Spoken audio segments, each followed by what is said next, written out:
city would charge any amount of money for an individual to want to build a mother-in-law apartment in their home. Diane Schmidt is a lifelong Lehigh resident, a city that just last year approved mother-in-law apartments. Due to the housing situation and the demand, we decided that we had to do something. And part of that something was to give residents a year. For 1 year, the impact fee for a basement apartment would be about $1,500, a number that will triple to $4,500 in September. It's to deal with the increased growth so that it isn't carried on the backs of the existing homeowners. City officials say only about 20 people have registered their basement apartment so far.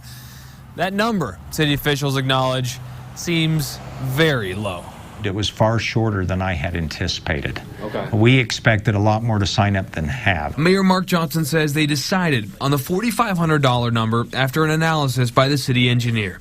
Money that the mayor says will help build and maintain infrastructure as Lehigh booms. Those impact fees are there so that we can increase our infrastructure to allow for the increased growth from these accessory dwelling units. What is a little mother-in-law apartment going to do to the city roads? That's ridiculous. And the sewers. It's not going to make that much difference. Well, the mayor is saying the impact fees for these ADUs are half of the impact fees for a single-family home. He says this is the perfect time to get compliant with the city before those fees rise. That date, September 12th. And coming up, a gay church-going couple explains what the Church of Jesus Christ of Latter-day Saints' new policy reversal means to them. And we're looking outside live, downtown Salt Lake City, a beautiful view of the city. Clouds are coming in. Front just went through Wendover. Steady winds 33, gusting to 44 miles per hour. That's headed our way. We'll talk about it. I'll show you where the rain is and when you can expect it to arrive at your house in Utah's most accurate forecast after the break. Your next chapter can be your best chapter at Springhouse Village in Daybreak, a new take on 55-plus active adult living. Join the interest list today at myoakwoodlife.com. Tonight, the greatest idol talent of all time teams up for more all-star duets. Then, we reveal the top 14. Your pin drop. American Idol, tonight on ABC. PRA Health Sciences is conducting a research study for healthy men and women ages 18 to 45. Compensation may be up to $3,050. Call 801-719-5570 today.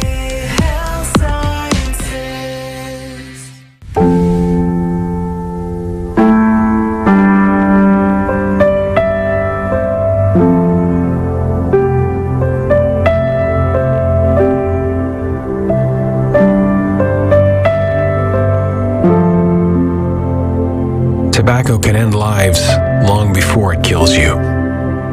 Quit today so you have a tomorrow. For free patches, gum, and more, call or visit waytoquit.org. It's the annual Bullfrog Spa's Backyard Sales Event at Thanksgiving Point. All remaining 2018 hot tubs and factory seconds with full factory warranties have been marked down and must be sold. See the new 2019 models and unique patio and backyard furniture at this one-time event at Thanksgiving Point. Save as much as $2,000. Plus, you'll get 0% financing up to 36 months OAC. This Bullfrog Spa's Backyard Sales Event in the Big Red Barn at Thanksgiving Point absolutely ends Saturday. This is what bonding with your kids looks like. But it also looks like this. It's this.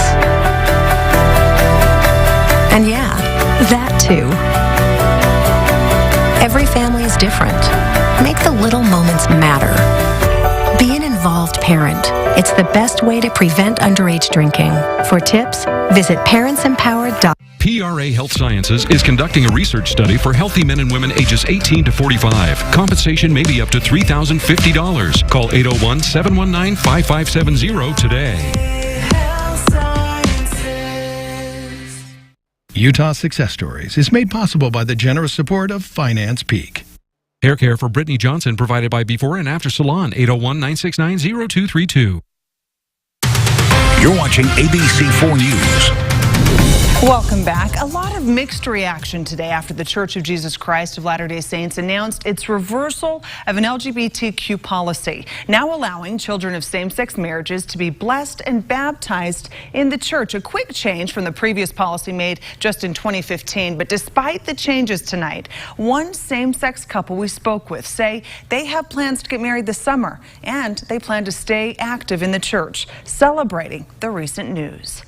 I was born and raised in the LDS faith. 27-year-old Taylor Winget Went on a mission when I was 19 to Argentina. and 27-year-old Dallin Smith served an LDS mission in Chile. both longtime members of the Church of Jesus Christ of Latter-day Saints, both returned missionaries, and both thrilled to have found the love of their lives. We got engaged February 3rd. Currently planning their wedding day set for August 30th. It's going to be fun. The two have found their safest place in each other, but acknowledge it was a journey to get here. And shortly after my mission is when I came out, and I told my dad, he was a bishop at the time, and really positive experience.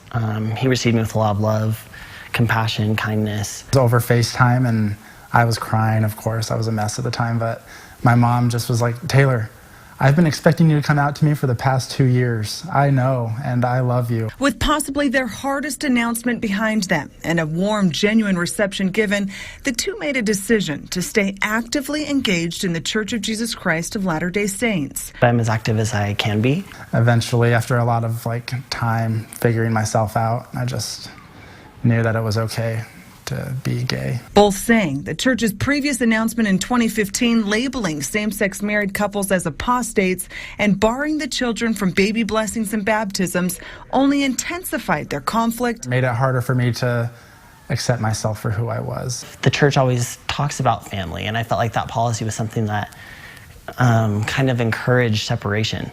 But the 2015 policy didn't deter them. The two saying their relationship with deity was deeper than that. It's not so much about me and the church, it's about me and God. And for me, going to church is something that helps me feel close to God. To hear yesterday's announcement of the church rapidly reversing the practice and no longer labeling same-sex couples as apostates, Taylor and Dallin threw out the past and celebrated. It's practicing what the church preaches, which is love and acceptance of everyone. Encourage people to follow their path and what works for them. That if there are other LGBT members of the church out there that want to keep going to church, go to church.